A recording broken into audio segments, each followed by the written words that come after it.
नमस्कार। ये आकाशवाणी शिमला है। अब आप प्रभा शर्मा से प्रादेशिक समाचार सुनिए।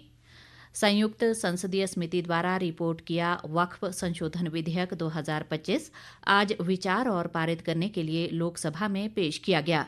केंद्रीय अल्पसंख्यक मामलों के मंत्री किरेन रिजिजू ने विधेयक पेश करते हुए कहा कि इस विधेयक का मुसलमानों की धार्मिक प्रथाओं से कोई लेना देना नहीं है।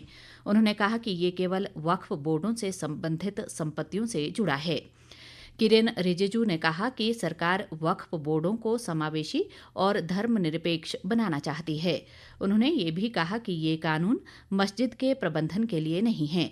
रिजिजू ने कहा कि मौजूदा विधेयक के अनुसार वक्फ बोर्ड में विभिन्न मुस्लिम संप्रदायों, महिलाओं और गैर मुस्लिमों व अन्य लोगों का प्रतिनिधित्व होगा। उन्होंने विपक्ष पर विधेयक को लेकर लोगों को गुमराह करने का आरोप लगाया। किरेन रिजिजू ने कहा कि वर्ष 2013 में यूपीए शासन के दौरान वक्फ अधिनियम में संशोधन किए गए थे, जिसका अन्य कानूनों पर अत्यधिक प्रभाव पड़ा। उन्होंने कहा कि कांग्रेस शासन के दौरान दिल्ली के प्रमुख इलाकों में कुल 123 संपत्तियां दिल्ली वक्फ बोर्ड को हस्तांतरित की गईं। इसका ऑडिट प्रॉपर होना चाहिए, तो ऑडिट का भी प्रावधान हम लोग राज्य सरकार के ऊपर में छोड़ रहा है, क्योंकि आखिर तो सर ये सारा प्रॉपर्टी का अथॉरिटी राज्य सरकार का है। बोर्ड का अपॉइंटमेंट भी राज्य सरकार को करना है, केंद्र सरकार का कोई रोल नहीं है। लैंड स्टेट सब्जेक्ट है, सारा राज्य सरकार को ही करना है। इसलिए राज्य सरकारों को हम फुल अथॉरिटी देने के साथ साथ हमारा जो मंत्रालय है वो ऑनलाइन हमेशा जुड़ा रहेंगे कि जो वक्फ प्रॉपर्टी क्रिएट किया गया है उसका स्टेटस है वामसी पोर्टल से मिला करके हम लगातार टच में रहेंगे। इसलिए कोई इसमें ये नहीं सोचना है कि सेंट्रल गवर्नमेंट कोई एक्स्ट्रा पावर हड़पने जा रहा है क्या, ये टोटली स्टेट गवर्नमेंट का अधीन है। इससे पहले केंद्रीय गृह मंत्री अमित शाह ने कहा कि ये विधेयक संयुक्त संसदीय समिति द्वारा विस्तृत विचार विमर्श के बाद लाया गया है और इसे मंत्रिमंडल ने मंजूरी दे दी है। एक भारत श्रेष्ठ भारत की पहल के तहत राजभवन शिमला में बिहार, ओडिशा और राजस्थान के स्थापना दिवस कार्यक्रम को मनाने के लिए कल विशेष मिलन कार्यक्रम का आयोजन किया गया। प्रदेश में रहने वाले इन राज्यों के नागरिकों ने इस समारोह में भाग लिया। राज्यपाल शिव प्रताप शुक्ल और लेडी गवर्नर जानकी शुक्ल ने पारंपरिक हिमाचली टोपी, मफलर और स्मृति चिन्ह भेंट कर उपस्थित लोगों को सम्मानित किया। इस अवसर पर राज्यपाल ने इन राज्यों की समृद्ध संस्कृति, परंपराओं और योगदान का उल्लेख करते हुए कहा कि इस तरह के आयोजन एक भारत श्रेष्ठ भारत की संकल्पना को साकार करते हैं।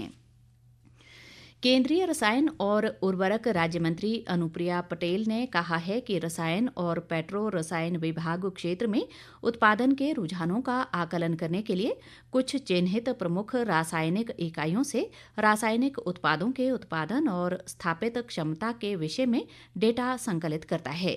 राज्यसभा सांसद डॉक्टर सिकंदर कुमार के एक सवाल के जवाब में संसद में उन्होंने कहा कि एकत्र किए गए डेटा का विश्लेषण रासायनिक उत्पादों के खंडों के आधार पर किया जाता है।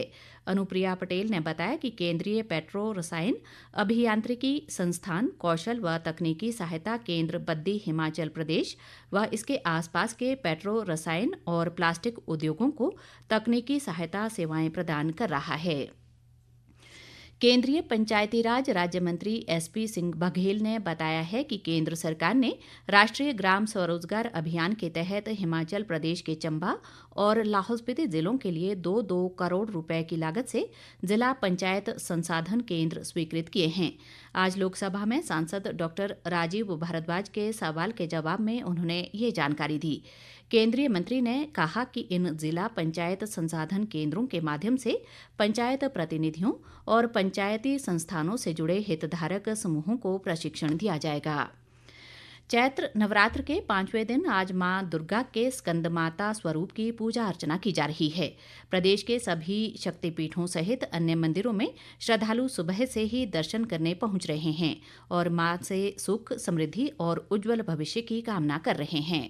नवरात्रों में ज़रूर माता के दर्शन करने आए और सभी पे माता की कृपा बनी रहे, सुख शांति बनी रहे। बहुत ज़्यादा हमारे सभी परिवार में हमने अपनी माता को भी देखा और भी सबको, तो माता में बहुत आस्था है और माता बहुत दयालु है, प्रत्यक्ष है और दिल से आप मांगो तो माता की हमेशा ही कृपा रहती है। आपके घर में सुख शांति रहती है। तो यही हम दुआ करते हैं सबके लिए कि ये नवरात्रे शुभ हों, ये साल शुभ हो सबके लिए और सबके घरों में सुख शांति बनी रहे। इसी के साथ ये समाचार बुलेटिन समाप्त हुआ। नमस्कार।